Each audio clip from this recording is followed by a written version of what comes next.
Mas mabuti nang walang matitira sa pamilya nyo at nang wala akong magiging kaagaw sa pagiging pinuno ng lahi natin. Ang sama mong demonyo ka! Hindi ko rin naman gusto maging susunod na pinuno! Kuya Julian! Kuya Julian! Tulungan niyo ako! Pakawalan niyo ako rito, Lolo Alvaro! Hayaan niyo na po ako kina Kuya Julian at Lola Crisanta! Nagmamakaawa po ako sa inyo, Lolo! Katapusan mo na! Mali ka sa sinabi mo dahil sa akin ang huling halakhak!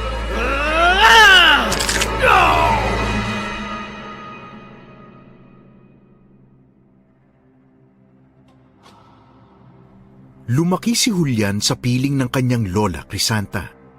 Simula pagkabata, naging magkatuwang na sila sa buhay. Isang araw, dahil ginabi ng uwi si Julian, may natuklasan siya sa isang gubat. Nasaksihan niya kung paano pagtulungang atakihin ng mga aswang ang isang lalaki. Nilapitan niya ang lalaki at napag-alaman niyang buhay pa ito. Bago malagutan ng hininga ang lalaki, binigyan niya ng isang mabigat na responsibilidad si Julian, ang protektahan ang kanyang anak na si Amara. Ginawa naman ni Julian ang lahat ng kanyang makakaya. Kalaunan, may isang bagay pa siyang natuklasan patungkol mismo sa kanyang pagkatao. Pagkatao na hindi niya inaasahan pero nagamit niya para matalo ang mga aswang na ang tanging hangad ay mapatay ang anak ng itinakdang maging pinuno ng mga aswang.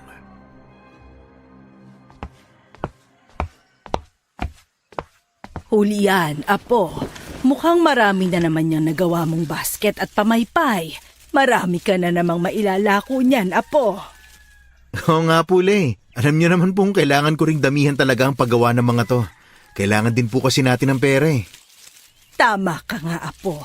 Hayaan mo at kapag may oras ako sa mga susunod na araw, sasamahan kitang maglako ng mga yan. Lilibutin natin ang mga kanayunan para ibenta ang mga basket at pamaypay na nagawa mo. Panigurado, marami ang bibili ng mga yan. Naku, ikaw talaga, Lola. Kahit ako na lang po ang maglalako. Dito na lang po kayo sa bahay at magpahinga. Alam ko pong pagod din kayo minsan dahil nagpupunta po kayo sa ibang baryo para lang manggamot. O siya, sige. Basta, sa tuwing umaalis ka ng bahay, huwag mong kalilimutang dalhin ang itak na ibinigay ko sa iyo, ha? Mas mabuti nang handa ka sa mga bagay na posibleng mangyari sa iyo sa daan. Mag-iingat ka palagi, ha? Opo, La. Hindi ko naman po iniiwan ang itak ko. Kaya ko naman po sarili ko, La. Matanda na po ako, kaya wag na po kayong mag-alala sa akin tuwing umalis ako ng bahay. Hindi mawala sa akin ang makaramdam ng pag-aalala sa iyo, Julian. Marami ang pwedeng mangyari sa iyo habang nasa labas ka ng bahay. Siya nga po pala, La. Narinig niyo na ba yung mga kwentong kumakalat dito sa baryo natin? May mga aswang daw na gumagala at umabot na sa kabilang baryo. Oo, apo. Narinig ko ang tungkol doon. Delikado talaga ang panahon ngayon. Baka isang araw ay magulat na lang tayo na pati tayo rito sa baryo natin, mananalasa na rin ang mga aswang. Yun nga po, Lola eh. May tanong po ako, Lola. Sa tingin niyo po ba makakaya kong makipaglaban sa mga aswang kung sakaling may makainkwentro akong ganung nilalang? Hindi ko naman po pinapangarap ang bagay na yun, pero malay natin, mangyari nga. Kung ibabase ko sa pisikal na kakayahan mo, masasabi kong may potensyal ka sa pakikipaglaban, apo. Binatilyo ka pa lang eh. Tinuruan at sinanay na kita sa bagay na yon. Pero syempre, kung ikukumpara sa mga aswang, medyo mahina ka pa, Julian. Malakas po ba ang mga aswang, La? Akala ko ba may mga kahinaan din sila? Oo, apo. Kung ikukumpara sa ating mga normal na tao, masasabi kong malaki ang agwat ng kakayahan. Ang ibang mga aswang hindi natakot sa mga pangontra sa kanila. Totoong may kahinaan ang mga nilalang na yon. Sa pagkakaalam ko, isa sa kahinaan nila ay ang kanilang likod. Kaya ang ibang nakikipaglaban sa mga nilalang na yon ay puntirya ang likod. Bakit naman po? Ano po bang mangyayari sa kanila kapag nagkaroon sila ng sugat sa likod? Mabilis gumaling ang sugat ng aswang kapag nagagawa nila itong lawayan. Kapag nasa likod nila ang kanilang sugat, mahihirapan silang maabot. At dahil doon, kapag hindi ka agad gumaling, magiging dahilan ng paghihirap nila at posible rin nilang ikamatay. Lola, marami po bang uri ng mga aswang? Magkakasing lakas lang po ba silang lahat? Oo, Julian. Maraming klase ng aswang sa mundo. May napapabilang sa mahihinang uri at meron din namang napapasama sa malalakas. Meron din kahit iisang lahi lang ang kinabibilangan, may maituturing na may pinakamalakas at yon na yung pinuno. Naku, basta ako mahina man o malakas sa makakaharap kong aswang, hindi ko po aatrasan. Hindi ako matatakot sa kanila. Mas gusto kong mamatay ng lumalaban kesa naman manatiling duwag kahit sa mga huling oras ko. Ikaw talaga, Julian, kung ano-ano ang mga naiisip mo. Ang mas mabuti pa, mas isipin mo na lang na magpalakas pa para naman kapag may nakaharap kang ang aswang, makakaya mo talaga ang makipaglaban. Oo na po, Lola. Ginagawa ko naman po yun, di ba? Kayo po kasi, Lola Pakikipaglaban lang po ang itinuro nyo sa akin, hindi po panggagamot. Ayaw nyo bang matulad ako sa inyo na isang albularya? Ilang beses ko nang sinabi sa iyo ang dahilan ko, hindi ba? Ayoko lang kasi na mahirapan ka sa huli. Kapag nagkaroon ka na ng sarili mong pamilya, gusto ko na lang na maging malaya ka sa mga desisyon mo sa hinaharap. At hindi mo kailangang mamili sa pagitan ng pamilya mo at ng katungkulan bilang isang albularyo. O sige na nga, Lola. Hindi na po ako mamimilit pa tungkol sa bagay na yun. Isa pa, wag mo na ring pangarapin ng maging isang antingero gaya ng sabi mo rin sa akin noon. Kaya kita tinuturuan sa pakikipaglaban dahil kapag nawala ako sa mundong ito, wala kang ibang maaasahan kung hindi ang sarili mo lang. Tandaan mo, Apo, mamuhay at makipaglaban ka lang para sa sarili mo at hindi para sa ibang tao. Naiintindihan mo ba? Opo, La. Ay, hapon na po pala, Lola. Alis na po sana ako para ilako tong mga nagawa kong pamaypay at basket at nang makabili tayo ng bigas at ulam bukas. Marami nang nagawa ko kaya panigurado kapag naubos kong ibenta ang mga to, malaki nang kikitain ko, Lola. Ganun ba? O siya sige, umalis ka na at nang marami kang maibenta. Umuwi ka bago pa dumilim at baka mapano ka sa daanan. Huwag po kayong mag-alala, La.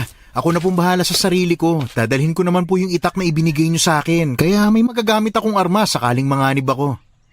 Mabuti yan, Apo. Malaki rin ang maitutulong ng itak mo, lalo na at kargado ko ng dasal ang bagay na yan. Sige na, umalis ka na. Mag-iingat ka, Julian, ha? Sige po, Lola. Alis na po ako. Sa loob ng isang dekadang pamumuhay ng tahimik ni Julian at ng kanyang Lola Crisanta, noon lang nakarinig ang binata na may mga nanalasang aswang sa mga kanayunan. Nung panahon yun lang din niya nalaman ang tungkol sa mga aswang base na rin sa mga sinabi ng kanyang lola. Nililibot ni Julian ang mga karatig baryo para maglako ng basket at pamaypay. May mga bumili rin sa paninda niya kaya natuwa siya. Makalipas ang ilang oras, naisipan na niyang umuwi. Pero dahil may natitira pa sa mga basket niya, nagdesisyon siyang pumunta sa iba pang baryo. Naubos ang paninda niya sa baryong kanyang pinuntahan. Pero dahil may kalayuan ito mula sa baryo nila, inabot na siya ng gabi sa daan habang pauwi. Nasa kalagitnaan siya ng kanyang paglalakad nang may marinig siyang pag-ungol at hiyawan. Kinabahan ang binata, pero minabuti niyang alamin kung saan nagmumula ang ingay. Naging maingat siya sa paglalakad hanggang sa narating niya ang masukal na bahaging malapit sa bukana ng gubat. Dahil maliwanag ang buwan nung gabing yun, natanaw ni Julian ang 3 tao na nasa 8 metro ang layo mula sa kanya. Nagtaka siya kung ano ang nangyayari, pero mas naisip niya ang kanyang kaligtasan. Nagtago siya sa likod ng mga nagtataasang ligaw na damo.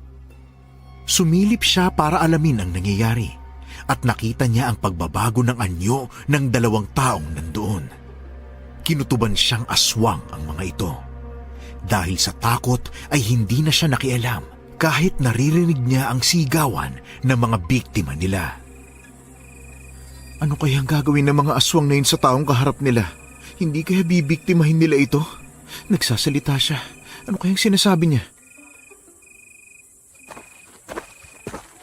Manuel, akala mo ba'y pakakawalan pa kita sa pagkakataong ito? Pwes nagkakamali ka. Papatayin kita. Hahanapin ko rin ang anak mo at isusunod ko siyang patayin. Walang iya ka talaga, Tio Alvaro. Pati anak ko ay idadamay mo pang hayop ka. Ganid ka! Kung hindi ko siya papatayin, Baka siya pa ang makapatay sa akin sa susunod. Mas mabuti nang walang matitira sa pamilya nyo at nang wala akong magiging kaagaw sa pagiging pinuno ng lahi natin. Ang sama mong demonyo ka! Hindi ko rin naman gusto maging susunod na pinuno. Kailanman hindi ko pinangarap ang ganun. Ibig sabihin ay magkakilala rin sila? Ano kaya nangyari sa kanila at sila mismo magpapatayan? Tawagin mo na ako kung ano mang gusto mong itawag sa akin, Manuel. Wala akong pakialam. Ang gusto ko lang naman ay mapatay ko kayo ng anak mo. Yun lang! Ayaw mo pa nun? Magsasama kayong magkapamilya. Hayop ka! Humanda ka! Dahil sa mga narinig ni Julian, napaisip siya kung ano ang nangyayari sa kanila. Hindi inalis ng binata ang tingin niya sa mga aswang. Ganun na lang ang gulat ng binata nang masaksihan din niya ang pagbabagong anyo ng nagngangalang Manuel.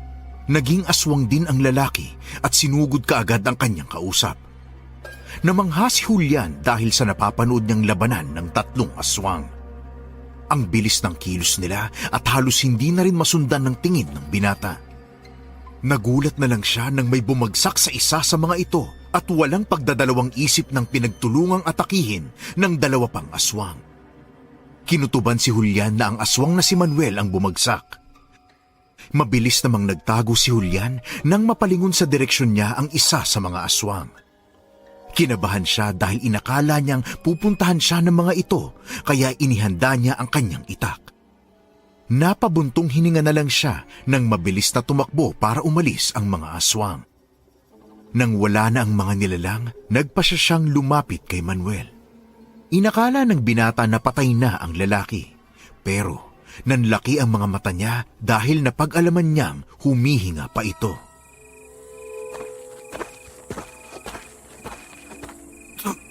Tulungan mo ko. Pakiusap. Hanapin mo ang anak ko. Ilayo mo siya sa mga aswang na humahabol sa kanya. Ipagtanggol mo siya. Anong ibig mong sabihin? Saan ko hahanapin ang anak mo? Amara. Yun ang pangalan niya. Doon sa loob ng gubat. Posibleng doon siya pumunta. Nakikiusap ako. Tulungan mo ang anak ko. Hindi ba't isa kang aswang? Bakit kayo hinahabol at gustong patayin ng mga kauri mo? Hindi na mahalaga ang bagay na yon. Mas mahalaga ang anak ko. Pero hindi ko alam kung saan ako magsisimula sa paghahanap sa kanya. Pero sige, susubukan kong hanapin ang anak mo. Salamat sa iyo. Papatayin siya ng mga aswang na may gawa nito sa akin kapag nahuli nila si Amara. Sana makita mo ang anak ko. Gagawin ko ang makakaya ko. Pangako, tutulungan ko siya at ipagtatanggol ko sa mga aswang. Sandali! Natahimik si Julian dahil bigla na lang humugot ng malalim na hininga si Manuel. Pagkatapos ay hindi na gumalaw. Pinili na lang ng binata na tulungan ang anak nito. Iniwan ni Julian ang katawan ng lalaking yun at hinanap ang anak nun.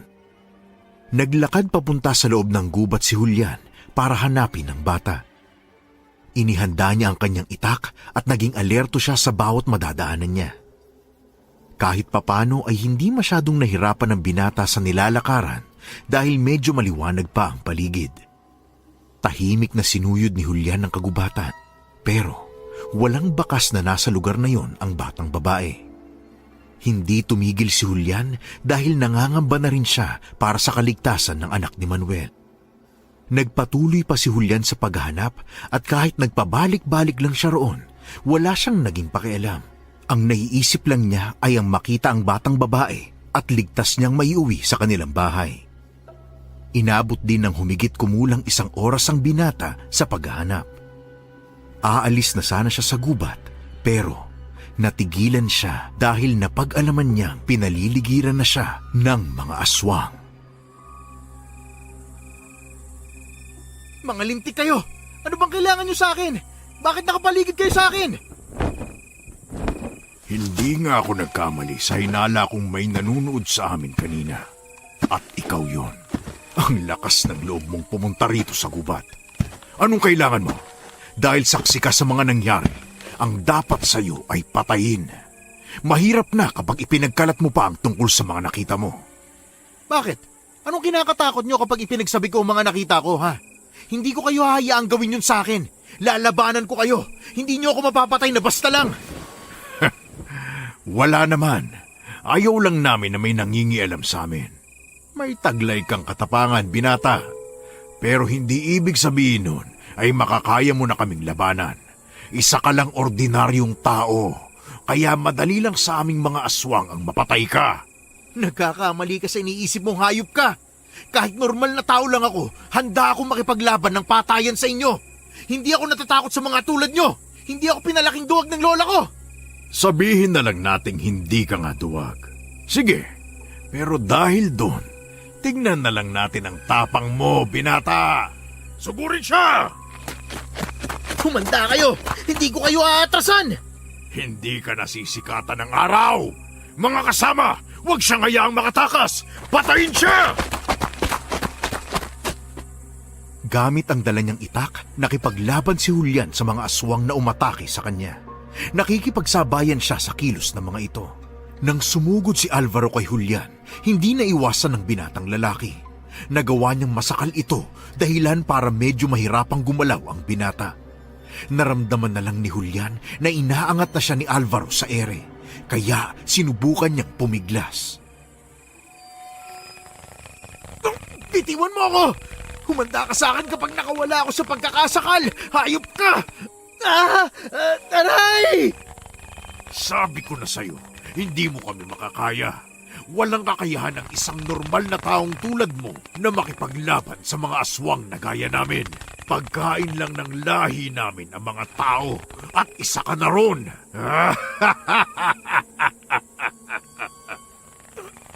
Kampante! Hindi mo ako kilala. Gagawin ko ang lahat ng makakaya ko para labanan kayo. Hindi ako yung tipong umaatras lang sa laban dahil mas malakas kayo sa akin. Tanggapin mo to! Tarantado ka! Ito ang nararapat sa tulad mo! Ang isubsob ang mukha mo sa lupa!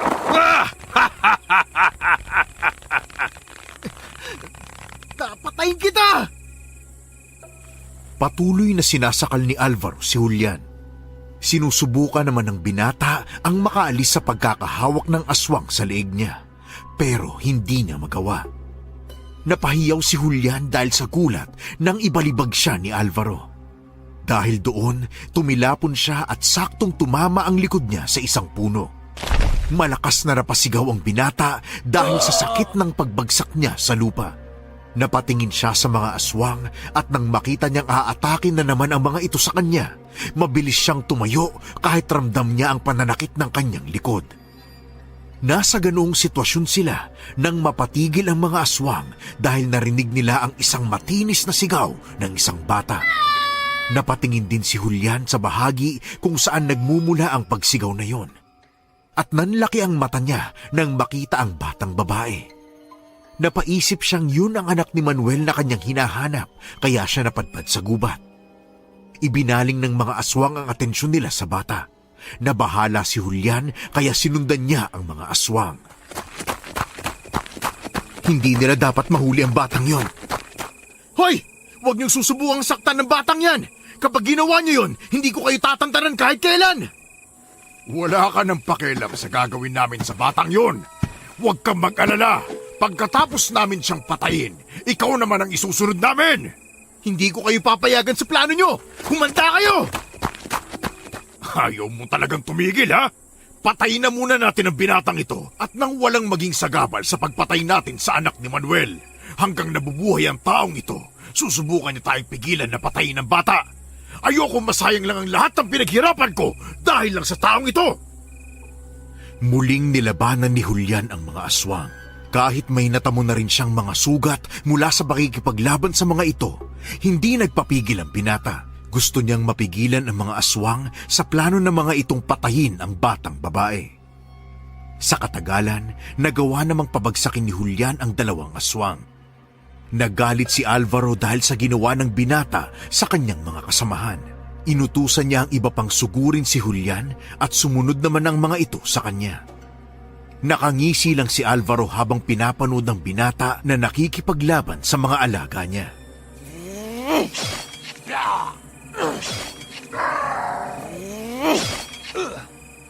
Huwag niyong titigilan ng lalaking yan. Ipatikim niyo sa kanya ang kapalit ng pangingialam niya sa atin. Kung hindi dahil sa kanya, hindi sana makakatakas ang batang yon. Huwag rin kayo titigilan hanggat hindi niyo nilulubayan ang batang yon. Nangako ako kay Manuel na hahanapin ko ang anak niya at tutulungan makaligtas mula sa inyo. Nagpauto ka naman kay Manuel. Pues, mali ka ng binangga, binata. Kahit anong pilit mong pigilan kami, hindi mo matutupad ang pinangako mo sa pamangkin ko. Hindi mo matutulungan ang anak niya kahit anong mangyari. Pareho lang kayong mapapahamak dahil sa ginagawa mo. Pareho kayong mamamatay! Hindi ko man alam kung anong problema sa pagitan ninyo ni Manuel. Hindi ko hahayaang patayin mo ang anak niya. Siguro naman ay walang kasalanan sa iyo ang bata, kaya hindi mo na siya dapat idamay pa. Punong-puno na ako sa iyo kanina pa, kaya sisiguraduhin kong matatamaan ka ng itak ko. Aray! Wala kang alam patungkol sa mga nangyayari sa pagitan namin, kaya manahimik ka. May kasalanan man siya o wala, dahil ama niya si Manuel, dapat din siyang patayin. Mamatay ka na! Hindi! Ang mahaba mo mga kuko, bumuon sa tagiliran ko! Walang iya ka! Sisiguruhin kong hindi ka na makakabangon pagkatapos nitong gagawin ko. Sa ating dalawa, ikaw ang karapat-dapat na mamatay! Hinugot ni Alvaro ang kuko niyang nakabaon sa tagiliran ni Julian. Napahiyaw ang binata dahil sa sakit na naramdaman niya. Unti-unti rin siyang bumagsak sa lupa dahil doon. Halos gumapang na rin siya para lumayo kay Alvaro. Naipit sa sitwasyon niya si Julian. Hindi na rin niya alam kung anong susunod niyang gagawin dahil napaisip siyang wala na siyang laban. Medyo nahihina na rin siya dahil sa sugat sa tagiliran na nakuha niya dahil sa ginawa ni Alvaro sa kanya. Pero hindi inaasahan, ikinagulat ni na Alvaro at Julian nang muli silang nakarinig ng sigaw mula sa batang babae.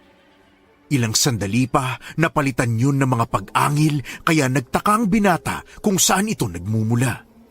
Nang tingnan niya ang mga aswang na kalaban, dalawa sa mga ito ang mabilis na bumagsak sa lupa. Nanlaki ang mga mata ni Julian nang makita ang isang aswang na pinapatay ng kauri niya. Kinutuban siyang ang batang babae yun dahil kung ikukumpara sa mga nakalaban niya, mas maliit ang nasabing nilalang. Inatake naman ni Alvaro ang aswang na yon, kaya ginamit ni Julian ang natitira niyang lakas para pigilan ang lalaki. Huwag mo siyang pakialaman! Akong harapin mo! Tayong dalawang magtuos! Bitiwan mo ako, binata! Hindi kita bibitiwan! Hindi kita hahayaang magtagumpay ka sa pagpatay mo sa anak ni Manuel! Ha, ganun ba? Ikaw na mismo ang nagtutulak sa akin para gawin ang bagay na to. Ngayon, namnamin mo ang matatalim kong kuko na babaon sa likuran mo! Kahit anong gawin mo, hindi kita bibitawan! O sige, kung yan ang gusto mo, mas ibabaon ko pa to sa likuran mo!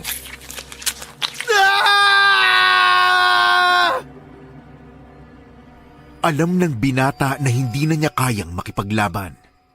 May dumating pang mga aswang at narinig niyang kinausap ni Alvaro ang isa sa kanila. Inutusan niya itong kunin ang katawan ng mga kasamahan nilang wala ng buhay. Itinulak ni Alvaro si Julian kaya napaluhod siya sa lupa. Nagulat ang binata nang makita ang lalaki na kalaban ng batang aswang. Namangha pa siya dahil nakakayang makipagsabayan ng batang aswang sa pakikipaglaban kay Alvaro. Ilang sandali pa narinig ng binata ang pagsigaw ng lalaking aswang. Napansin ni Julian na papalapit sa kanya ang batang aswang. Nagpalinga-linga ang binata sa kanilang paligid at napag-alaman niyang may mga paparating pang ibang aswang. Nang makalapit ang batang aswang kay Julian, naging isang malaking aso na ito. Nakarinig sila ng mga pag-angil mula sa mga aswang na papasugod sa kanila, kaya tumahol ang malaking aso kay Julian na nagsasabing sumakay siya sa likod. Nang makasakay na ang binata, mabilis itong tumakbo palayo sa lugar. Napapaligo na lang si Julian sa mga aswang na noon ay hindi na sumusunod sa kanila. Narinig na lang nila ang malakas na pagsigaw ni Alvaro na dumagundong sa buong gubat. nakarating ang dalawa sa paanan ng bundok. Naghanap sila ng ligtas na mapagpepwestuhan at doon ibinaba ng aswang si Julian. Bumalik din ito sa pagiging tao at tumambad sa kanya ang batang babae. Salamat sa pagtulong mo sa akin.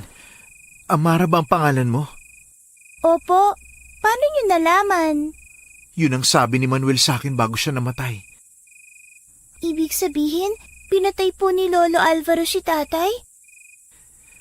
Teka, saan ka ba nagtago at hindi kita nahanap kaagad? Nagtago lang po ako sa isang uka ng puno sa gubat. Natatakot po ako mahuli ni Lolo eh. Alam kong papatayin niya ako dahil yun ang sabi ni tatay sa akin. Aray! Ang mga sugat ko. Pero huwag kang mag-alala sa akin. Kaya ko pa namang tiisin ang sakit. Dito na muna tayo at baka nakasunod pala sa atin ang mga aswang na yon. Ang mahalaga sa akin ngayon, kahit papano ay ligtas na tayo rito. Kayo po ang bahala. Hindi tayo nasundan nila Lolo. Mararamdaman ko naman sila kapag nasa paligid po natin sila eh. Sigurado akong pabalik na po sila sa pinagkukutaan nila. Mabuti naman kung ganon. Teka, ayos ka lang ba? May mga sugat ka rin na nakuha sa pakikipaglaban mo Ayos lang po ako, Kuya. Julian, yun ang pangalan ko. Traitor talaga si Lolo Alvaro. Pinatay na niya ang nanay ko. Tapos ngayon naman si tatay. Ganid siya. Shh! Uy, tama na Amara. Kung ayos lang sa'yo, pwede ko bang malaman kung anong nangyayari sa inyo? Bakit pinatay ni Alvaro ang tatay mo? At bakit gusto ka rin niyang patayin kahit naapo ka naman niya? Mapagkakatiwalaan ko naman po kayo, hindi po ba? Sabi po kasi ni tatay sa akin noon, huwag akong basta magtitiwala sa mga tao. Huwag kang mag-alala, Amara. Pwede mo akong pagkatiwalaan. Nangako ako sa ama mo na hahanapin kita at tutulungan. Kaya ginawa ko lang kung anong ipinangako ko sa kanya. Sige po, Kuya Julian. Tsuhin po ni tatay si Lolo Alvaro. Pinili ng ama ni Lolo Alvaro si tatay nun para maging susunod na pinuno ng angkan namin. Dahil hindi matanggap ni Lolo ang desisyon ng kanyang ama, sobrang nagalit siya sa pamilya namin. Pinatay ni Lolo Alvaro ang ama niya dahil dun. Pinatay rin niya ang nanay ko. Lahat ng yan dahil lang sa hindi siya napiling maging pinuno. Grabe naman pala ang ugali ng hayop na yon. Kaya niyang pumatay kahit kauri at kapamilya pa niya para lang sa pagiging pinuno ng angkan ninyo. Masamang aswang po si Lolo Alvaro. Wala siyang pakialam kung kapamilya ka pa niya. Basta alam niyang hadlang ka sa mga plano niya. Papatayin ka niya. Kaya gusto niya rin kayong patayin dahil alam niyang malaking sagabal kayo sa mga plano niya. Opo, alam niyang kapag si tatay ang naging pinuno ng angkan namin, mahihirapan siya sa lahat ng bagay, lalo na at hindi rin siya kasundo ng aking ama. Isa pa, alam din ni Lolo Alvaro na hindi na niya magagawang maging pinuno hanggang kailan, dahil ako rin ang pipiliin ni tatay para mamuno sa hinaharap. Ngayon pa lang, sobrang galit ako kay Lolo Alvaro! Nagpatuloy sila sa kanilang pag-uusap. Naramdaman ni Julian na unti-unting namamanhid ang katawan niya dahil sa mga sugat. Dahil naramdaman ni Julian na napagod din ang bata sa pakikipaglaban sa mga aswang, nagyaya na lang siyang umuwi para makapagpahinga ito.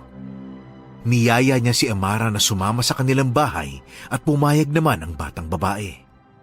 Nagpalit-anyo na si Amara at naging isang malaking aso ulit para maisakay nito si Julian sa likod nito at para rin mabilis na makauwi sa kanilang bahay. Malalim na ang gabi noon, kaya alam ng binata na nag-aalala na ang kanyang lola Crisanta. Nakarating naman sila noon sa bahay ni Julian, kaya kaagad na bumalik sa pagiging tao si Amara. Lola Crisanta! Lola Crisanta! Tulungan niyo kami! Julian, apo ko, bakit ngayon ka lang? Ay, anong nangyari sa iyo? Sino ang batang ito? Halika rito, apo. Dahan-dahan lang po, Lola. Siya po si Amara. Humiga ka rito, apo. Kukuha ko ng gagamitin ko para malinisan at magamot kita, Julian. Amara, huwag kang matakot. Mabait si Lola Crisanta. Halika rito nang magamot na natin yung mga sugat mo. Opo, Kuya Julian. Salamat po at sinama niyo ako rito sa bahay niyo. Walang kaso yun. Nangako ako sa tatay mo, kaya simula ngayon, dito ka na sa bahay namin titira. Anong sabi mo, Julian? Ititira mo sa bahay natin ang batang ito. Opo, Lola. Wala na pong ibang mapupuntahan si Amara. Wala na kasi siyang mga magulang, Lola. Kaya kung ayos lang po sa inyo, kupkupin na po natin siya. Teka, ano ba talaga nangyari, Julian?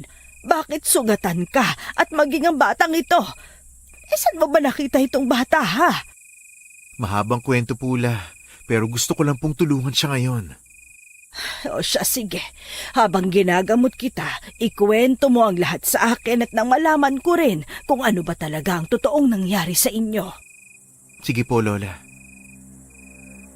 Sinabi nga ni Julian ang lahat ng nangyari sa kanila ni Amara nung gabing yon. Pati ang tungkol sa pagiging aswang ni Amara. Maging ang panganib sa buhay ng bata ay ipinaalam din niya sa kanyang lola. Nakitaan naman ng pag-aalala ni Julian ang mukha ng kanyang lola Crisanta matapos niyang sabihin ang lahat ng nangyari. Nakaramdam din ng matinding awa ang matanda sa batang babae. Kaya pumayag na rin siya sa gusto ni Julian na kupkupin si Amara. Amara, simula ngayon kami na ang magiging pamilya mo. Huwag kang mag-alala at hindi namin hahayaang may mangyaring masama sa iyo. Maraming salamat po, Lola Crisanta, Kuya Julian. Huwag din po kayong mag-alala. Kahit po isang aswang ako, alam ko naman po kung paano kontrolin ang sarili ko. Matagal ko na pong ginagawa yon dahil na rin sa tulong ni nanay at tatay. Mabuti naman kung ganon, Amara. Halika rito, gagamutin ko na rin yung mga sugat mo. Lola, maraming salamat po. Sige na mga apo, magpahinga na kayo. Magpagaling kayong dalawa, lalo na ikaw, Julian. Marami at medyo malalim ang mga nakuha mong sugat mula sa pakikipaglaban sa mga aswang. Kailangan mong magpahinga at nang mas mabilis kang gumaling. Simula noon, itinuring na ni Julian na parang kapatid si Amara. At pati ang kanyang lola Crisanta ay parang tunay na apo na rin ang turing sa batang babae. Mahigit 2 linggo ring nagpagaling si Julian mula sa mga sugat niya. Tinutukan siya sa panggagamot ng kanyang lola kaya naging mabilis din ang pagtuyo ng kanyang mga sugat. Nang maging maayos ang pakiramdam niya, nagpa siyang binata na bumalik sa paggawa ng mga basket at pamaypay. Tinuruan niya si Amara kung paano gumawa ng mga ito. Bumalik na rin siya sa paglalako sa mga karatig baryo nila nang tuluyan na siyang gumaling. May mga pagkakataong gusto ni Amara na sumama kay Julian sa paglalako, pero hindi pumapayag ang binata. Alam niyang delikado kapag sumama sa kanya si Amara, lalo na at madalas na inaabot siya ng gabi sa daan. Mabuti na lang at hindi pa niya muling nakakaengkwentro ang mga aswang na sina Alvaro. Dahil alam ng matandang albularya na may banta sa panganib ng buhay ng bata, at dahil kailangan siyang protektahan ni Julian, isang gabi, kinausap niya si Julian tungkol sa bagay na yon. Apo, tulog na ba si Amara? Kailangan kitang makausap. Opo, La. Mahimbing na po ang tulog niya. Bakit, La? May problema po ba kayo? Tungkol saan naman po ang pag-uusapan natin? Mabuti naman kung ganon. Wala naman. Tungkol kay Amara ang gusto kong pag-usapan natin. Nababahala ako para sa kaligtasan ng batang iyan. Alam kong kaya nating makipaglaban sa mga aswang sakaling sumugod sila rito sa atin. Pero hindi mawala sa akin ang pag-aalala para sa kanya. Huwag niyo na po munang isipin ng tungkol doon, Lola. Ang mahalaga po ngayon, mas ligtas si Amara rito sa poder natin kaysa sa poder ng mga kauri niya. Kung darating naman po ang panahong kailangan nating lumaban sa mga aswang, hindi po ako matatakot. Alam kong makakaya natin silang pabagsakin. Lalaban ako hindi lang para kay Amara, kundi para sa atin, Lola. Tama ka, Apo. Alam kong pinagsabihan kita noon na lumaban ka para sa sarili mo at hindi para sa ibang tao. Pero ngayon naiintindihan kong minsan may mga tao rin kailangan ng tulong. Sandali. May gusto sana akong ibigay sa'yo. Ano naman po yun, Lola Crisanta? Eto, Apo. Kwintas ito na may maliit na boting palawit. Hindi ko alam kung anong boting ito at kung ano ang laman. Ilang beses ko ring pinilit na buksan ito pero hindi ko magawa. Sinubukan ko ring basagin pero hindi rin mabasag. May kutob akong kakaibang boteng ito, kaya naisip kong baka may maitutulong ito sa iyo kapag binigay ko. Talaga po, La? Sige po, akin na po yan at gagawin kong kwintas. Baka tama po kayo ng iniisip at makatulong nga ito sa akin. Maraming salamat po, Lola. Pero saan po ba ito galing, La? Hindi mo na dapat malaman pa, Apo. Sige na, itago mo na yan. Matapos ang naging usapan ng maglola, nagpasya na silang matulog. Habang nasa silid ay hindi niya maiwasang pagmasdan ng mabuti ang bote na ibinigay ng kanyang lola Crisanta. Napapaisip siya kung ano ang laman ng boteng yun. Hindi naman niya sinubukang buksan dahil nga sabi ng matanda, hindi ito nabubuksan. Nasa ganoong sitwasyon siya nang maramdaman niyang parang umiinit ang bote. Kaya minabuti niyang ilapag sa mesa na nasa tabi ng kanyang higaan. Nagpasya na rin siyang matulog. Kinaumagahan, tinanghali ng gising si Julian. Bago siya lumabas, sinuot niya ang kwintas na ibinigay sa kanya ng kanyang lola. Inisip niyang pampaswerte niya yon sa araw na yon. Pagkalabas niya ng kanyang silid, naabutan niya si Amara na nagsisimula sa ginagawa niyang basket na dahilan para mapangiti ang binata.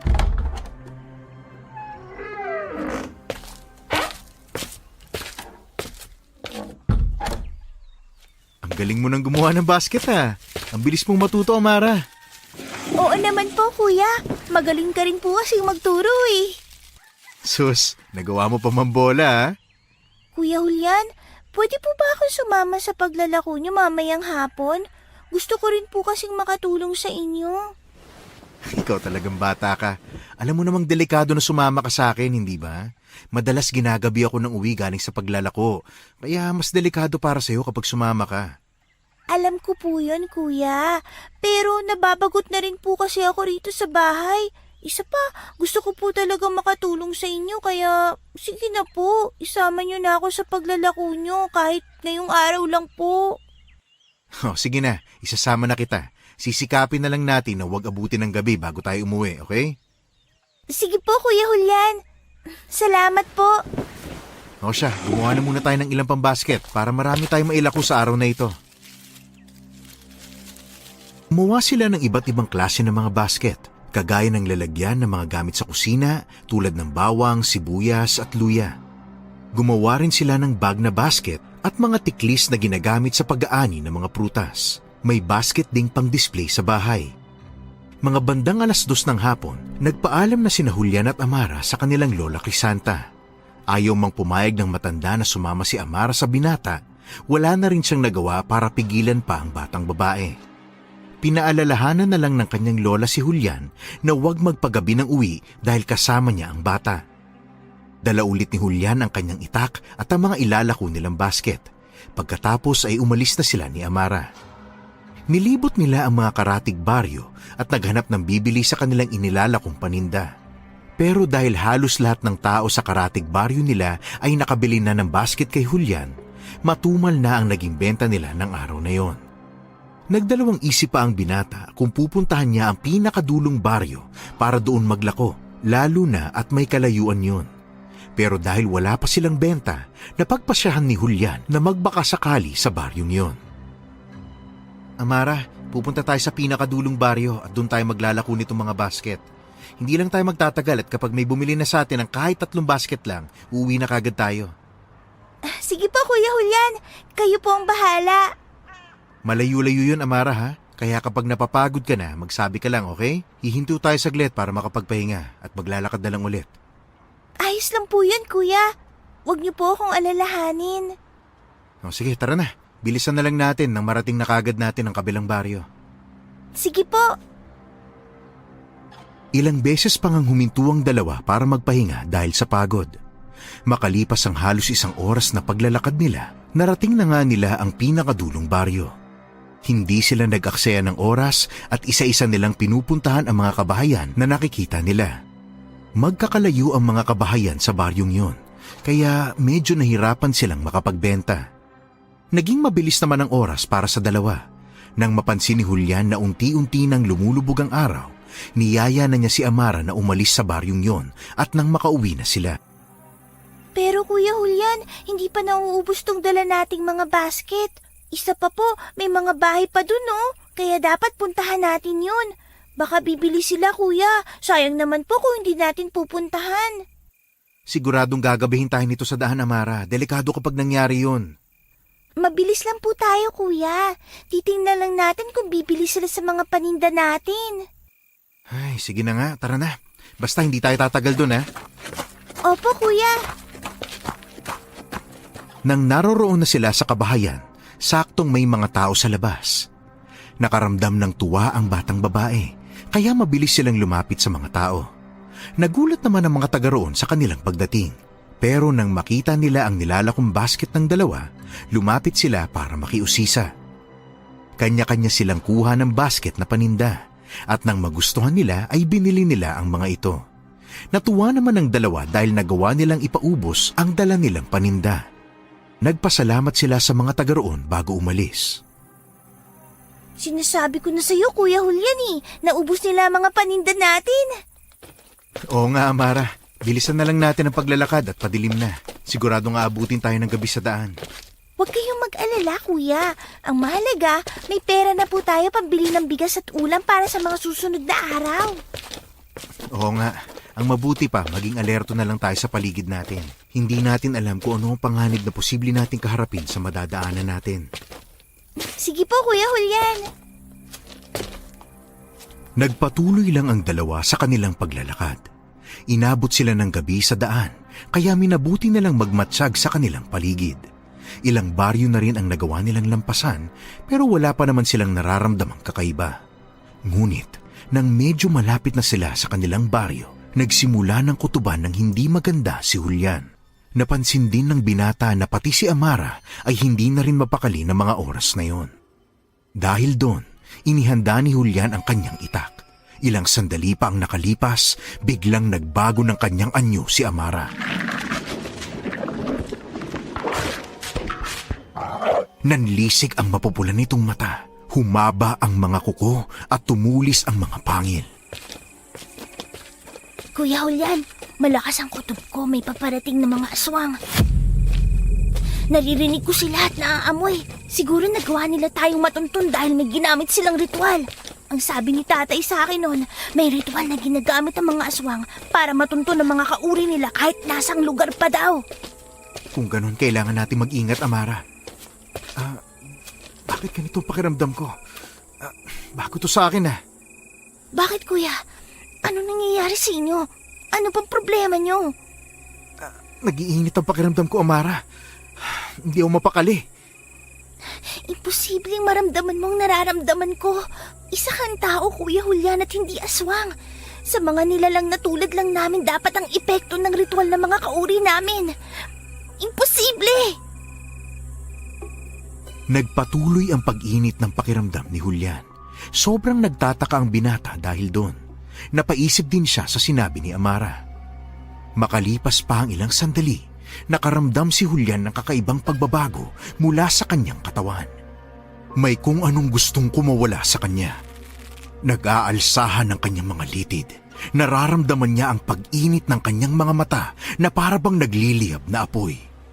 Sumasakit din ang kanyang mga daliri at ng kanyang tingnan ay tumambad sa kanya ang unti-unting paghaba ng kanyang mga kuko. Napasigaw siya dahil nakaramdam siya ng sakit sa buong katawan. Tumingala siya sa langit at nagtaka nang biglang nagbago ang kanyang pagsigaw. Naging atungal na ito kagaya ng mga aswang.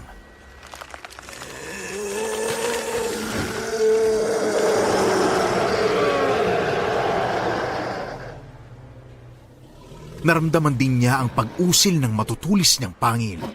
Wala siyang nagawa kundi ang pakiramdaman na lang ang mga pagbabago sa kanyang katawan.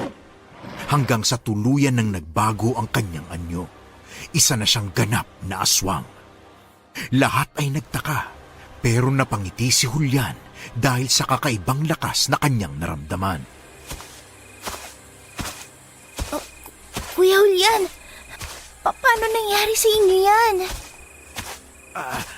Anong nangyayari sa akin, Amara? Bakit ako naging ganito? Anong ibig sabihin nito? Naging aswang ka, Kuya Julian. Kakaibangan niyo mo. Makisig ang katawan at may maitim na balat. Namumula ang mga mata mo at may matutulis ka na ring mga ngipin. Humaba na rin po ang buhok at naging kulay puti. Hindi!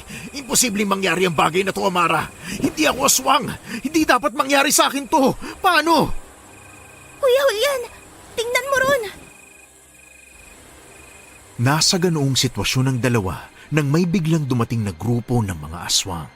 Inihanda naman ni na Julian at Amara ang kanilang sarili, lalo na at maraming aswang ang nakapalibot sa kanila. Isinantabi na muna ng binata ang mga tanong sa isipan niya at itinuon ang kanyang atensyon sa pakikipaglaban. Nang sugurin sila ng mga aswang, hindi nila inatrasan ni Amara ang mga ito at nakipaglaban sila sa mga nilalang. Amara, ubusin natin sila. Alam kong mga alaga sila ng Lolo Alvaro mo. Kailangan natin silang mapatay para maipakita natin sa lolo mo na hindi niya tayo madaling matatalo. Sige po, Kuya Julian. Gagawin ko po ang makakaya ko para labanan sila. Sige, magtulungan na lang tayo, Amara. Opo, Kuya. Kumanda kayo! Ihiwalay ko mga ulo at katawan ninyo! Kuya Julian, sa likuran niyo po may dalawang aswang. Hindi ko kayo hahayaang makuha si Amara! Magkakamatayan na tayo!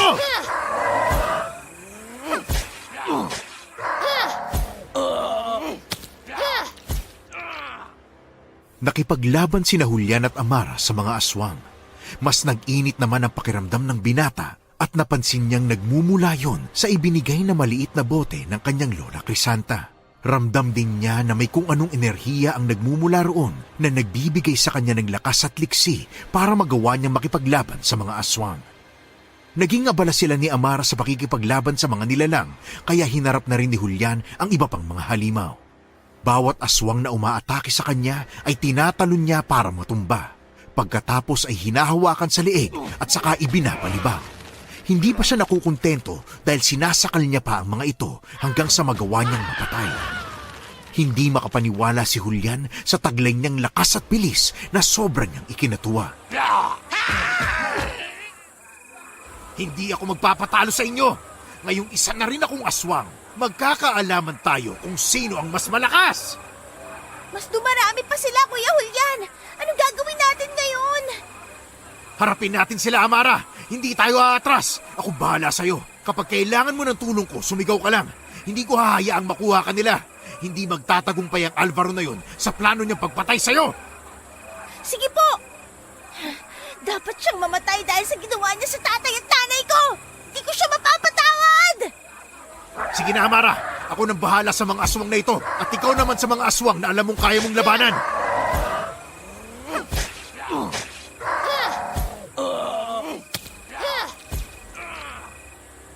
Hindi na nila inaksaya ang kanilang oras kaya patuloy silang sumugod sa mga aswang.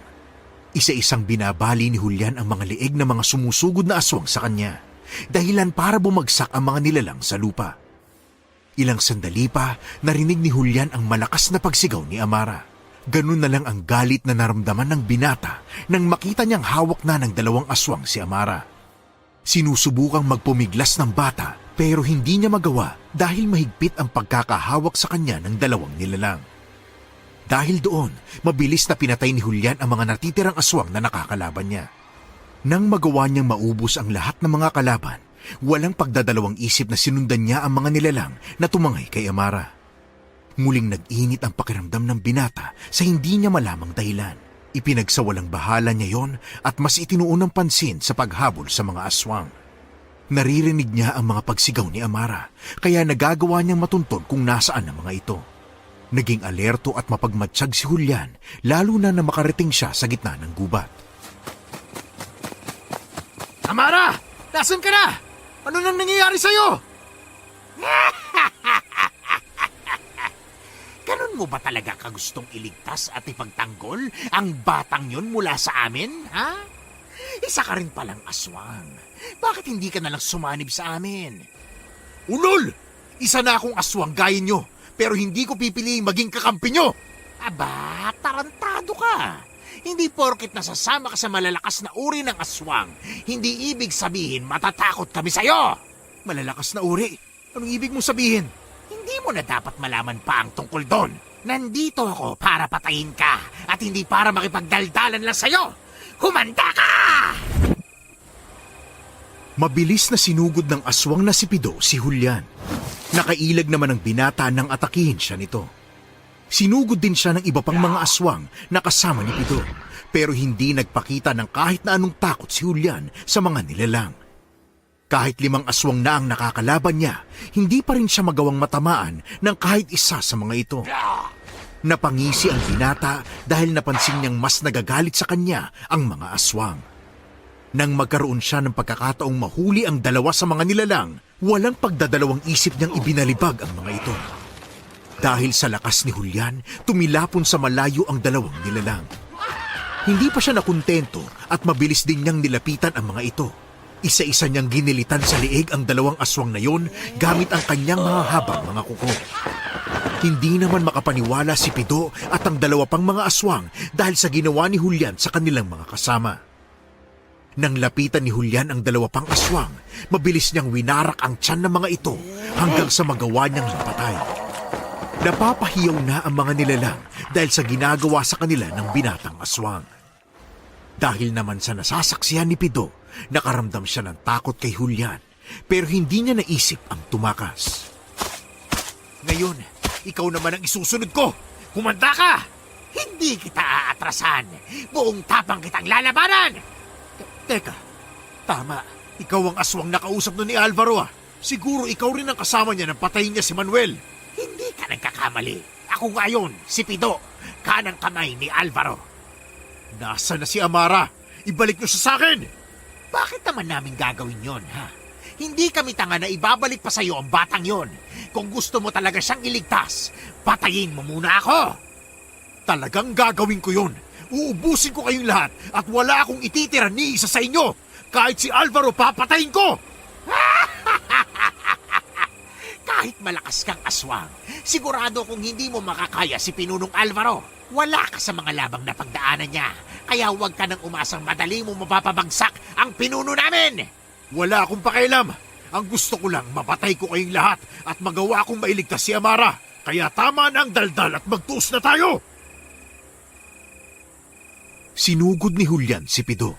Sa mga unang pag-atake ng binata sa kalaban niyang aswang, nagagawa siyang iwasan nito.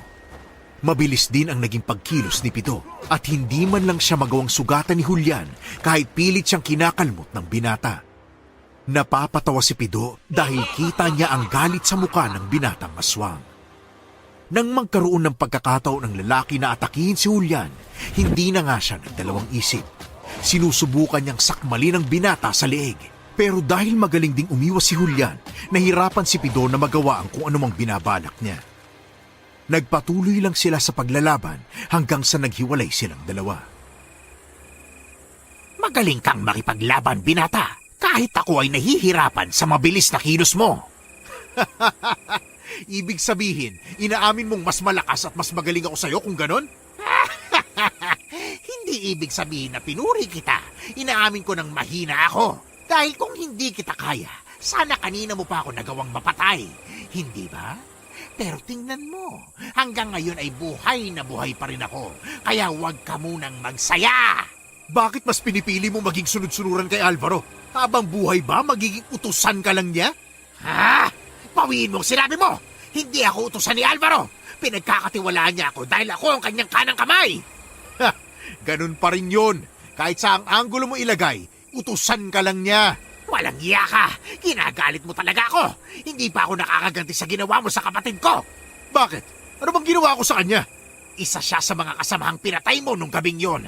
Hindi ko makakalimutan kung paano mo paulit-ulit na tinaganang itak ang kapatid ko. Hanggang sa magawa mo siyang patayin, hayop ka!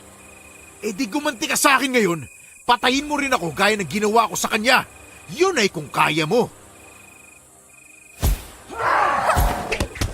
Sinugod ni Pido si Julian dahil sa galit na nararamdaman niya sa binatang aswang. Hindi naman nagpatalo ang binata at nakipagsabayan siya sa mabilis na pagkilos ng lalaki. Humalakhak si Julian para mas galitin pa si Pido.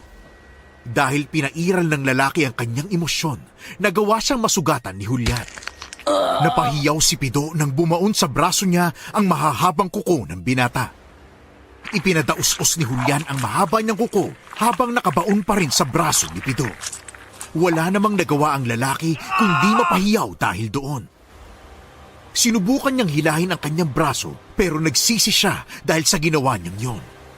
Napatawa na lang si Julian nang maputol ang braso ni Pido at humiwalay ito sa kanyang katawan. Umalingaw-ngaw ang malakas na pagsigaw ng lalaki dahil sa nangyari sa kanya. Akala ko ba papatayin mo ako? Mukhang sa ating dalawa ikaw ang mawawala sa mundong to ah. Akala mo ba, kapag nagawa mo akong patay ngayon, maililigtas mo pa rin ang anak ni Manuel? Sa tingin mo, ano kayang ginawa ni Alvaro sa kanya? Tumahimik ka! Hindi niya pwedeng patayin si Amara! Saan dinala ng mga kauri mo ang batang yon? Sabihin mo! Kahit pa sabihin ko sa'yo kung nasan kami nagkukuta, sigurado akong hindi mo maaabutang buhay si Amara. Ayup ka! Sabihin mo! Asa ka pa, binata! Papatayin kita! Hindi na pinalampas ni Julian ang pagkakataon na magawa niyang mapatay si Pido ng mga sandaling yun. Mabilis niyang nilapitan ang lalaki at ibinaon ang mahaba niyang kuko sa tiyan ni Pido. Nanlaki lang ang mga mata ng lalaking aswang nang wakwakin ni Julian ang kanyang tiyan. Hindi tumigil ang binata hanggang sa nagawa niyang maikalat ang mga laman loob ni Pido sa lupa. Minumura din niya ang lalaki dahil hindi niya mapigilan ang sobrang galit. Nasa ganoong sitwasyon si Julian nang makarinig siya ng mga kaluskos sa kanyang paligid. Naging alerto naman siya lalo na at naramdaman niyang may nagmamasid sa kanya. Hindi nga nagkamali ang binata dahil may nakita siyang mga aswang na mabilis na tumatakas palayo. Dahil doon, sinundan niya ang mga ito dahil naisip niyang patungo ang mga aswang sa kanilang pinagkukutaan. Hindi nga nagkamali si Julian dahil sa pagsunod niya sa mga ito, nagawa niyang matunton ang kuta ng mga aswang. Kaagad niyang hinanap si Amara at ganoon na lang ang pasasalamat niya nang makita niyang buhay pa ang bata na nakakulong sa isang kulungan. Nagtago siya nang makita niyang naglakad papalapit doon si Alvaro. Dinig naman niya ang sigawan ng dalawa mula sa kanyang pinagtataguang puno. Bumalik naman sa pagiging tao ang binata para makapagmanman ng maayos. Marahil nang hina si Amara kaya bumalik siya sa pagiging tao. Baka may ginawa si Alvaro sa kanya. Sinaktan niya siguro ang bata. Humanda siya sa akin. Pero kailangan kong masiguro ang kaligtasan ni Amara. Kuya Julian! Kuya Julian! Tulungan niyo ako! Pakawalan niyo ako rito, Lolo Alvaro! Hayaan niyo na po ako kina Kuya Julian at Lola Crisanta! Nagmamakaawa po ako sa inyo, Lolo! Sandali. Yan pala si Alvaro kapag hindi siya isang aswang. May hawig pala siya kay Amara. Huwag ka nang umasang pupuntahan ka pa ng binatang yon para iligtas ka, Amara. Kanina pa sana siya nandito kung gusto ka niya talagang makuha. Isa pa, sa pagkakataong ito, malamang ay nagawa na siyang patayin ng mga alaga ko. May tiwala ako kay Pido. Alam kong hindi niya ako bibiguin. Hindi, Lolo Alvaro! Alam kong ililigtas ako ni Kuya Julian! May tiwala rin ako sa kanya na hindi siya mamamatay ng ganun kadali lang, gaya ng iniisip mo. Malakas si Kuya Julian, kaya alam ko ang mga alagad mo ang magagawa niyang patayin. Mabibigo ka lang sa paniniwala mong ililigtas ka ng binatang yon, Amara. Hindi na siya makakaligtas pa sa mga aswang na sumugod sa kanya. Mahina lang ang ipinagmamalaki mong kuya. Kaya mabuti pa, tanggapin mo na lang din ang magiging kapalaran mo. Nagkakamali kasi sinasabi mo, Lolo Alvaro. Hindi mahina si Kuya Julian. Malakas ang kutob ko, makakapunta siya dito. Haharapin ka niya. Uubusin niya kayong lahat. Kung yan ang inaasahan mong mangyayari, Amara, paniwalaan mo. Basta ako, sinasabi ko sa iyo ngayon pa lang na wala ka nang aasahang magliligtas sa iyo rito. Sa gabing ito, sisiguruhin kong mapapatay kita.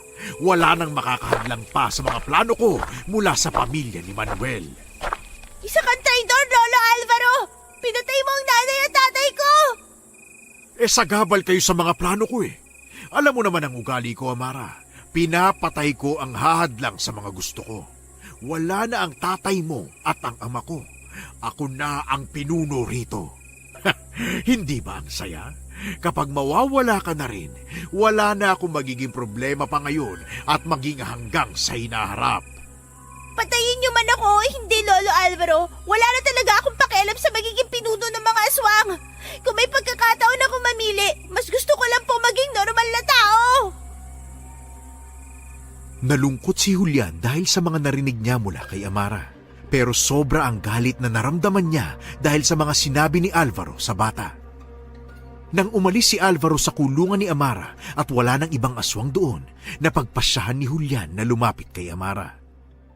Nang makita siya ng batang babae, napangiti kaagad ito sa kanya.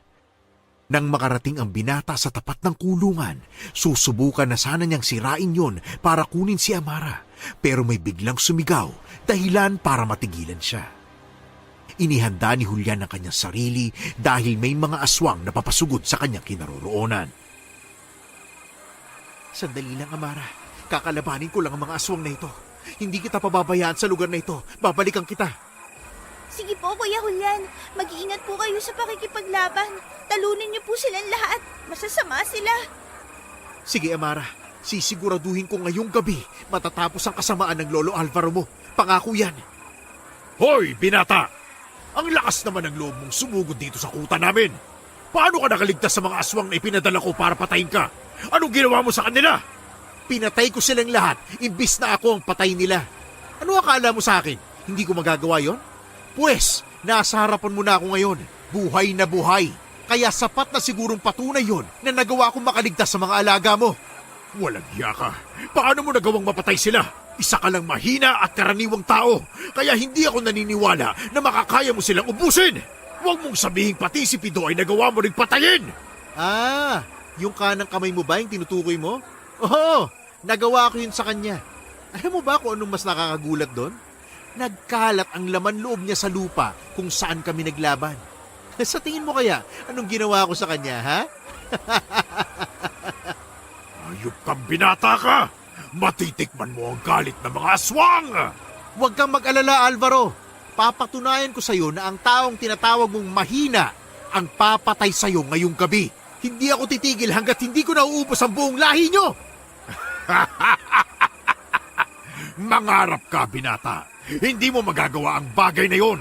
Ikaw ang unang mamamatay sa atin. Kapag nangyari yon, wala na ring hadlang sa plano ko kay Amara. Isa ka lang pakialamero. Sugurin niyo siya! Hindi nagpatinag si Julian kahit na marami siyang makakalabang mga aswang. Napalingon pa siya kay Amara na noon ay nag-aalala para sa kanya. Sinenyasan naman niya ang batang babae na ayos lang siya kaya napangiti ito sa kanya. Bawat aswang na sumusugod kay Julian ay walang pagdadalawang isip niyang binabalian ng leeg. Napapahiyaw lang ang mga ito at bumabagsak kaagad sa lupa. Hindi tumigil ang mga aswang sa pagsugod sa binata. Kahit kita pa ng mga ito ang kayang gawin ni Julian. Namangha naman ang binata dahil sa taglay niyang lakas at bilis ng mga oras na yun. Napansin naman niyang may gulat sa mukha ni Alvaro dahil sa mga nakikita niya. Marami pa ang nagsidatingan noon sa kanilang kinaroroonan, kaya napamura na ang lalaki. Napatigil pa ang mga aswang dahil sinenyasan sila ni Alvaro. Hindi na maganda to. Kailangan ko nang tapusin sila bago pa man mas manganib ang buhay namin ni Amara. Sigurado rin ako nag-aalala si Lola sa bahay namin dahil gabi na ay hindi pa kami nakakauwi. Akala ko ba ay hindi ka mahina? Bakit nag-iiba ng ekspresyon ng mukha mo? Natatakot ka na ba, ha, Julian? Mas nagiging marami pa ang mga aswang nakakalabanin mo. Sa tingin mo ba talaga makakaya mo kaming lahat? Kailanman hindi ako nakakaramdam ng takot sa mga aswang, lalo na sa mga tulad mo. Napapaisip lang ako, Alvaro, kung paano ko mapapatay ang mga alagad mo. Isa pa, iniisip ko rin ngayon kung anong klase ng kamatayan ang ihahatol ko sa'yo. Akala mo ba talaga magagawa mo yon? Pwes, umasa ka sa bagay na hindi mangyayari! Tingnan natin, Alvaro. Uubusin ko lang itong mga nasasakupan mo at isusunod na kitang hayop ka. Kaya maghanda ka na. Sige, sumugod tayo! Sugurin niyo siya! Nakaramdam si Julian ng pag-iinit ng bote sa kanyang dibdib. Nagtaka siya kung bakit tuwing umiinit yun, pakiramdam niya ay mas nadadagdagan ng kanyang lakas at bilis. Nilalapitan niya ang mga aswang at nilalabanan ng mano-mano. Pinagsusuntok niya ang iba at ang iba naman ay sinisipa niya sa kanilang mga tiyan at tuhod. Nagugulat na lang ang mga nilalang dahil tumitilapot ang mga kasamahan nila dahil sa ginagawa ni Julian sa mga ito. Nagtataka sila kung bakit ganoon kalakas at kabilis ang lalaki. Maging si Alvaro ay nakaramdam na rin ng galit dahil sa nangyayari sa kanyang mga nasasakupan. Hindi tumigil si Julian sa pag-atake sa mga aswang kahit na ang ilan sa kanila ay nagsiatrasa na dahil sa takot sa kanya. Napasigaw naman si Alvaro sa kanyang mga alagad na sugurin ng binata. Napapatawa na lang ang binata sa tuwing nagagawa niyang patumbahin ng walang kahirap-hirap ang mga aswang na sumusugod sa kanya. Habang sinusugod naman ni Julian ang mga aswang, nagsisigawan silang dalawa ni Alvaro. Oh, Alvaro! Mukhang nagugulat ka na sa mga nakikita mo ah. Hindi mo ba inaasahan na kaya kong patumbahin ang mga aswang na to? Na kaya kong labanan ng mag-isa at mano-mano itong mga nasasakupan mo? Ha? Paano mo ba nagagawa ang bagay na yun ha? Hindi ka ganyan makipaglaban nung una tayong nagkaharap. Di bilib ka na sa isang katulad ko ngayon, Alvaro? Sabihin na natin katulad mo, isa na rin akong espesyal na nilalang. Anong ibig mong sabihin? Imposible namang isa ka na ring aswang na tulad ko! Kung sabihin ko sa yung tama ang iniisip mo, paano kung isa na nga akong aswang at kaya kong pantayan ang lakas at bilis mo? Nauulol ka na ba talaga? Imposible ang sinasabi mo! Kaya wag mo na akong paglaruan. Nagawa mo lang patayin ang mga nasasakupan ko, akala mo makakaya mo na ako? Pwes, para sabihin ko sa'yo kahit kailan, hindi mo mapapantayan ang lakas ng pinuno ng mga aswang! Magkakaalaman tayo, Alvaro! Kapag tayong dalawa na ang magkakaharap, sisiguraduhin ko kakainin mo ang lahat ng sinabi mo tungkol sa akin! Dahil sa kagustuhan ni Julian na makalaban si Alvaro, minabuti niyang tapusin na ang laban sa mga aswang na nasasakupan ng lalaki. Napapahiyaw ang mga aswang na sinusugod ni Julian dahil nagagawa niyang ibalibag ang mga ito at baliin ang kanilang mga katawan. Nang matalo ng binata ang mga aswang, tanging si Alvaro na lang ang natitirang aswang na kakalabanin niya. Kita ni Julian ang galit sa mukha ni Alvaro. Napakuyom na rin ang kamao ng lalaki habang nanginginig ang buong katawan. Nagpalit na rin siya ng kanyang anyo sa pagiging aswang. Papatayin kita ang hayop ka! Hindi ko matatanggap na ang isang tulad mo ang nakaubos sa mga nasasakupan ko! Huwag kang mag-alala. Makakasama mo rin naman silang lahat eh.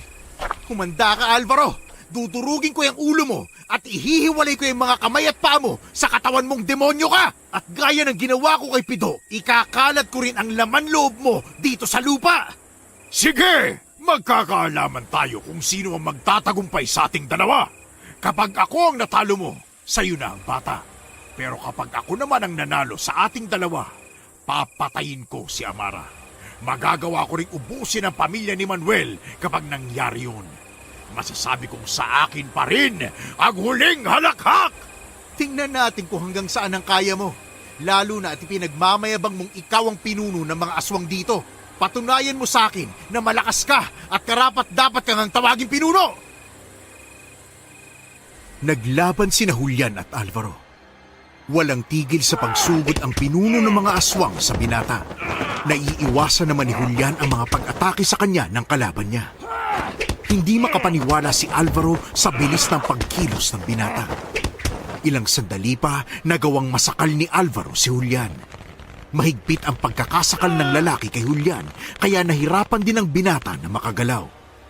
Napansin ng pinuno ng mga aswang ang kwintas ni Julian, at nang makita niya ang maliit na bote, pinagmasdan niya ito ng mabuti. Hinawakan naman ni Alvaro ang boteng yun, pero napasigaw siya at biglang kinuha ang kanyang kamay dahil nasaktan siya. Napangisi si Julian dahil sa nangyari kay Alvaro.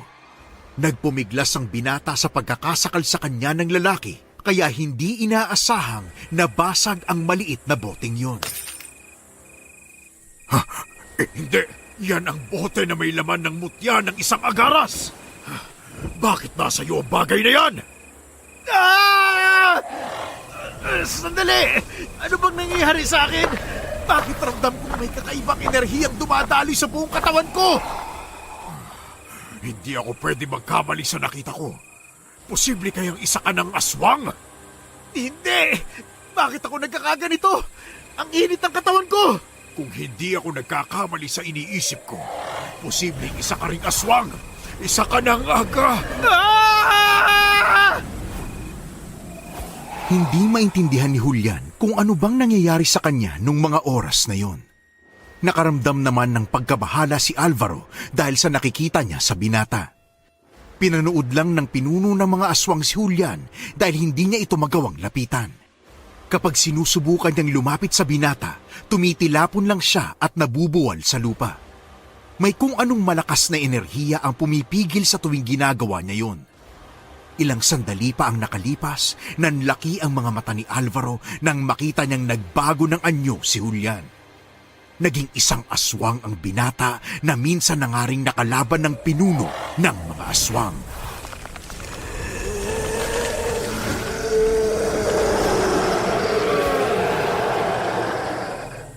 Hindi nga ako nagkamali sa kutob ko tungkol sa maliit na boteng yon. Isa kang ang aswang at nabibilang ka sa lahi ng mga agaras. Tama, marahil ikaw ang hinahanap ng angkan namin noon pa man. Ikaw ang kahuli-hulihang lahi ng mga agaras na nabubuhay. Anong ibig mong sabihin, Alvaro? May alam ka ba tungkol sa kung anong uri ako ng aswang? Oo, malakas ang pinagmulan mong lahi. Kilala kayo bilang mga klase ng aswang na kumakain ng mahihinang kauri. Minsan nang nakalaban ng angkan namin ang mga kalahi mo noon, Julian. Ano pang alam mo sa mga kalahi ko, Alvaro? Sabihin mo sa akin kung ayaw mong patayin kita ngayon mismo. Angkan ninyo ang dating namumuno sa mga aswang na namamalagi noon sa probinsyang ito. Pero dahil nagkaroon ng kaguluhan sa pagitan ng mga lahi natin, nagawa naming paslangin ang lahat ng mga kalahi mo. Ikaw na lang ang nakaligtas sa kanila dahil pinatakas ka ng mga magulang mo. Matagal ka na naming hinahanap noon simula pa nung sanggol ka pa lang. Pero bigo kaming makita ka. Ibig sabihin, kayo ang pumatay sa mga magulang ko? Ganun ba yun? Oo, Julian. Ngayon nandito ka na sa harapan ko. Kapag sineswerte nga naman, ikaw pa pala mismo ang maghahatid ng sarili mo sa akin para lang mapatay kita at tuluyang maubos ang lahi nyo! Hindi ako papayag sa gusto mong mangyari, Alvaro. Dahil sa mga sinabi mo, mas nagkaroon ako ng dahilan para tapusin ka. Ipaghihiganti ko ang pinagmulan kong angkan na pinatay ninyo! Humanda ka! Naramdaman ni Julian na mas lumakas siya dahil naging isa ulit siyang aswang. Sinugod na si Alvaro at pinuntirya ang likuran ng lalaki. Alam niyang kapag nagawa niyang masugatan ang kalaban niyang aswang sa bahaging yun, malaki ang tsansang mahihirapan ng lalaki. Panay naman ang naging pag-iwas sa kanya ng pinuno ng mga aswang. Nahirapan na rin si Alvaro na sabayan ang mga galaw ni Julian. Hindi akalain ng lalaki na magiging mas mabilis pa ang mga galaw ng binata dahil sa pagiging agaras nito.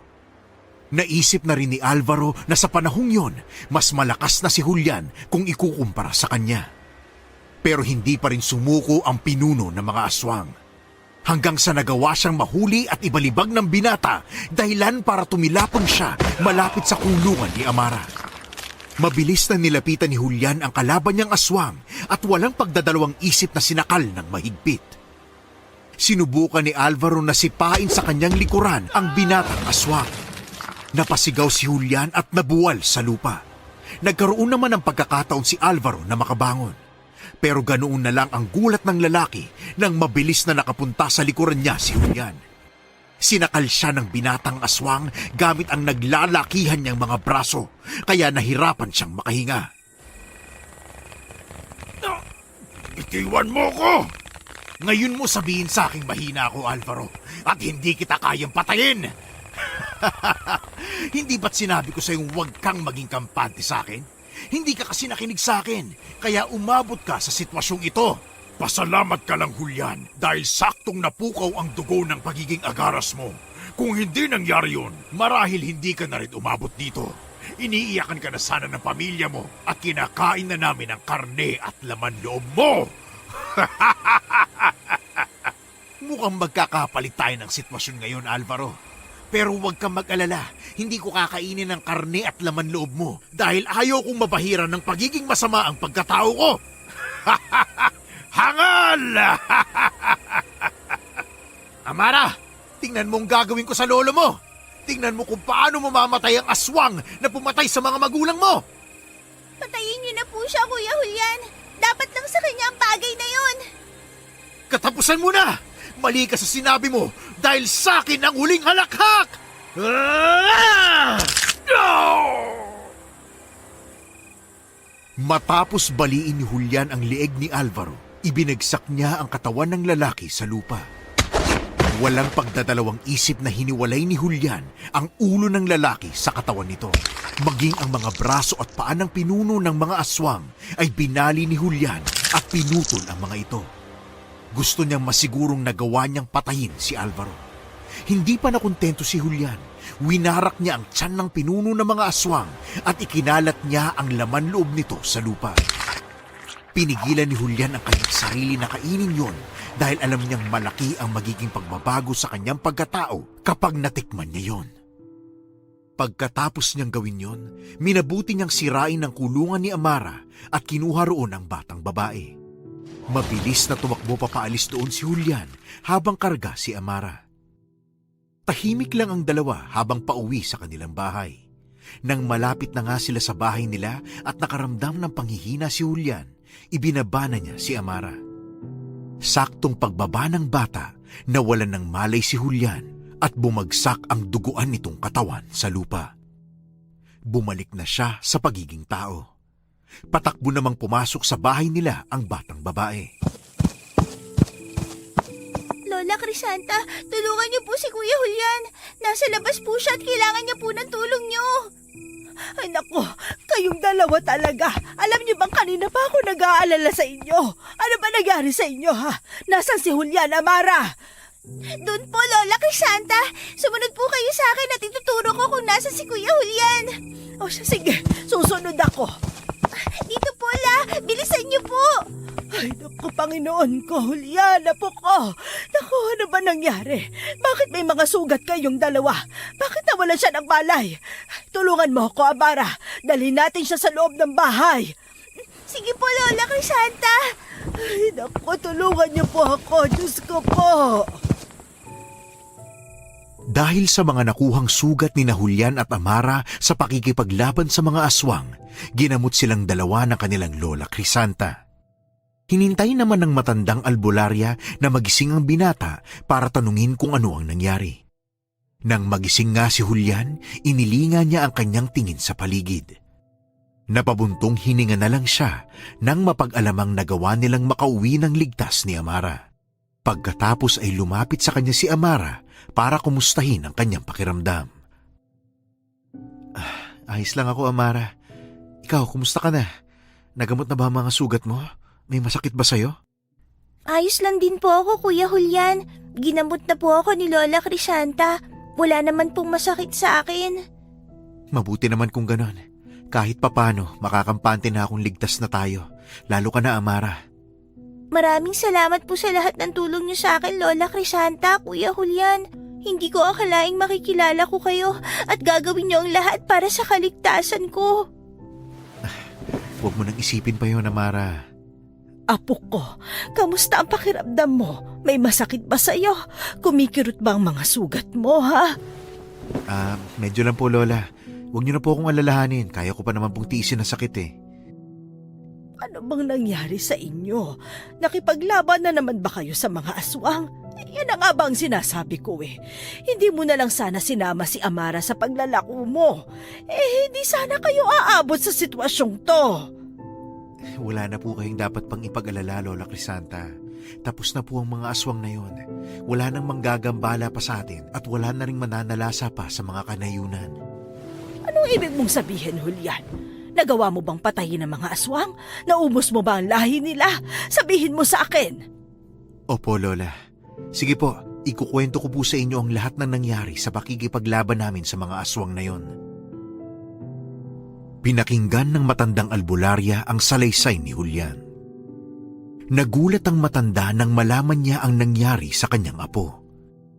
Matapos magkwento, nagtanong si Julian sa kanyang lola Crisanta tungkol sa totoo niyang pagkatao.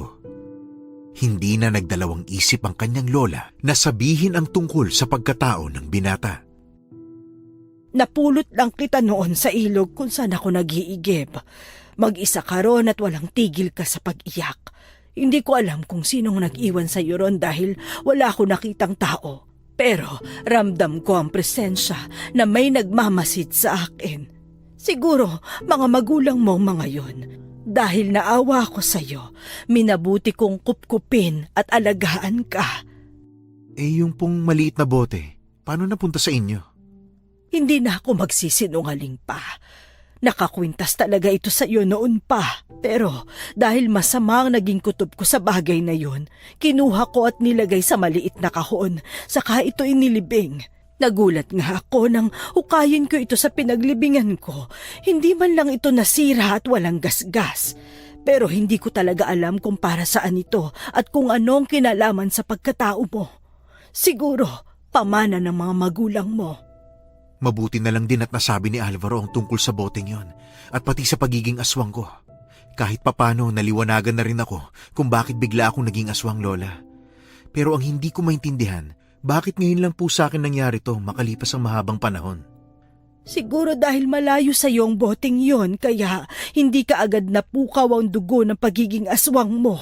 Isa pa, wala rin naman akong napansin sa iyo simula nung bata ka pa kaya hindi ko rin naisip na may dugo kang aswang. Minahal kita na parang tunay kong apo, Julian. Salamat po, Lola Crisanta. Dahil sa pagturo ninyo sa akin sa pakikipaglaban, nagawa kong magamit ang kakayahan ko para labanan ng mga aswang. Naubos ko na po sila. Kaya kampante na akong wala nang manggugulo sa buhay natin. Nagpatuloy sina Julian at ang kanyang Lola Crisanta sa tahimik na pamumuhay. Napukaw man ang pagiging aswang ni Julian, hindi siya nagbago. Dahil nasanay siya sa pamumuhay niya bilang tao, hindi kailanman natakam si Julian sa karne o dugo ng tao o kahit na anong hayop. Kinausap naman nila noon si Amara para tanungin ang bata kung gusto niyang manatili sa poder nila. Umiling lang ang batang babae sa kanila at nagpasalamat. Pinili ni Amara na manirahan sa kagubatan at balikan ang pinagkukutaan ng kanyang lolo Alvaro. Dahil naroon ang mga alaala ng kanyang pamilya. Kahit bata si Amara, malakas na ang kanyang loob na mamuhay mag-isa. Nasanay na rin siya sa gubat dahil sa mga itinuro mismo ng kanyang mga magulang. Nakumbinsing niya ang maglola na kaya niyang mabuhay ng mag-isa doon. Nangako pa ang bata na dadalaw ng madalas sa maglola. Paminsan-minsan, kapag nararamdaman ni Julian ang pagiging aswang, mas pinipili niyang pumunta sa lugar ni Amara para dalawin ang bata at doon magpalipas ng oras. Sa paglipas ng mga taon, dahil sa katandaan, namatay si Lola Crisanta. Dahil doon, pinili ni Julian na iwan ang bahay nila at manirahan na lang kasama ng batang babae sa gubat. Naisip niyang kailanman ay hindi pwedeng magsama sa isang lugar ang mga halimaw na kagaya niya at ang mga normal na tao. Nangako rin siya na habang nabubuhay siya, gagawin niya ang lahat para protektahan at ipagtanggol si Amara sa kahit na sino, aswang man o tao.